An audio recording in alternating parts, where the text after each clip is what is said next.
you like the way the team settled down, as the second period moved along, as you guys, started to get going there? Yeah, I think it took us 10 minutes to find our legs there in the first period, but we had Joe Wall in net, so he always has our back. But I think after that, the final 50 minutes of the game, we found our legs, found our work ethic, or louder on the bench, so I think we more found our game.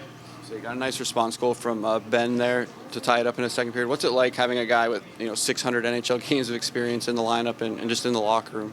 Yeah, I mean, that leadership goes a long way between him and Kyle Clifford. Our dressing room's pretty solid in that department, and they help everybody along the way. I think you'll notice with the other defensemen's games as well, just having him in the lineup, mentoring them, and being there for them. I think it's a lot of fun having those two faces in our lineup.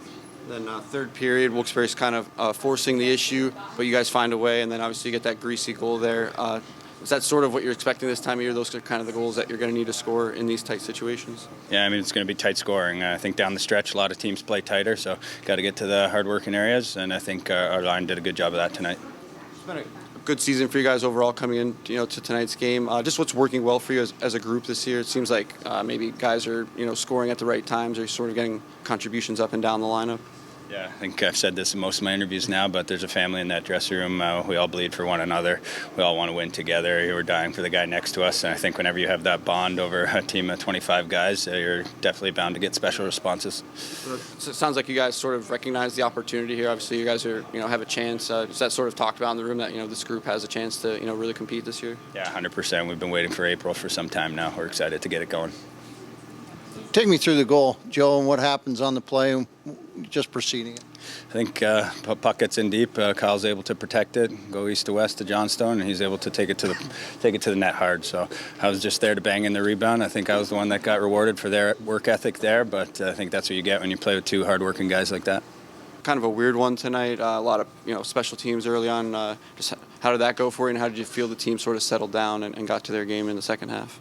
Yeah, they came out. They were pushing really hard. I wouldn't say it caught us off guard, but it definitely put us on our heels a little bit. And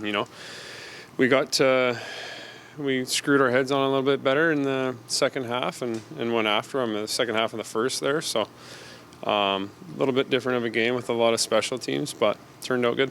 Is there anything, as one of the veterans on the team, do you sort of stand up and speak up in that situation as you see that unfolding, or you sort of just let it play out? Yeah, you definitely. I mean, there's guys at Shazi and them that have been here all year. Like they talk all the time on the bench. So, if I had to say something, I would have. But these guys got full control of this team, and it obviously turned things around for us. So you got that goal there to even up the game. What did you sort of see on the play that led to that goal? And obviously, always nice to get one in the back of the net. Yeah, I mean, didn't really see much as soon as I got that puck.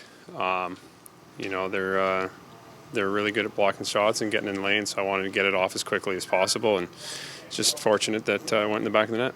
Then you guys are able to get sort of a greasy one there in the third. Obviously this isn't your first rodeo this time of year. The goals sort of get harder to score, and those are the kind of goals that you're going to need to score at this time of year. Yeah, I mean the greasy ones are the ones you want. You fight for every inch out there, and we got rewarded on that one. It was good, hard-working, greasy goal. It's perfect.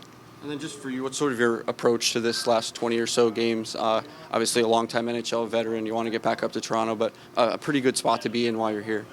Yeah, we got a great team down here. I definitely want to get my feet wet, get in these next last few games that we have left here, and whatever happens, I want to go for a long run with the Marlies here.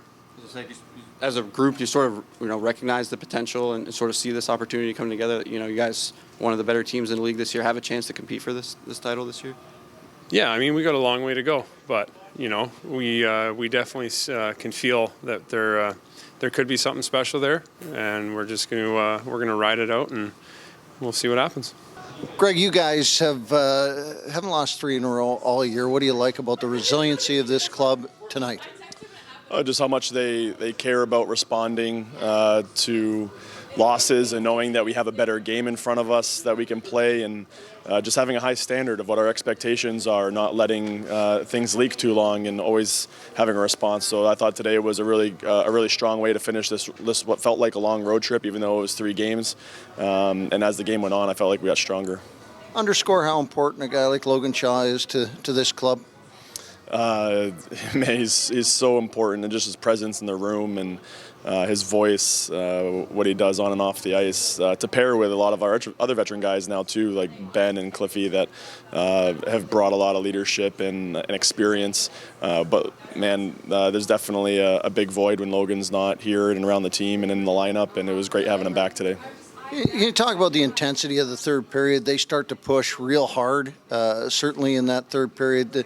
The intensity that you guys bring back to it and what that meant. Yeah, it was really good. I think the most important thing was we didn't spend a ton of time in our D zone. We had to push back. We were able to get through the middle of the rink, and we were talking about before the third period the importance of just long road trip, and finding a greasy goal. And knowing that we had to get to the hard areas to find it. They were defending really well, and it was tough to get inside. And Clifford did an amazing job getting the puck off the wall in the offensive zone, making a play to the top. Then Miller throws it down to John Stone behind the net, who just kind of shoves it out front to Blandisi, who gets a greasy goal and just gets his nose into the paint. It was just a really good job by those guys knowing what it was going to take to find a win today. You feel like there's going to be more of those types of goals in your future? Yeah, it's that time of year. Every team knows the playoffs are around the corner. Everyone's fighting for position and points, and the games are getting more intense because of it. So that feeling's starting to show up in games. Teams are desperate, and we've got to be just as desperate to push ourselves to be better and find our game consistently.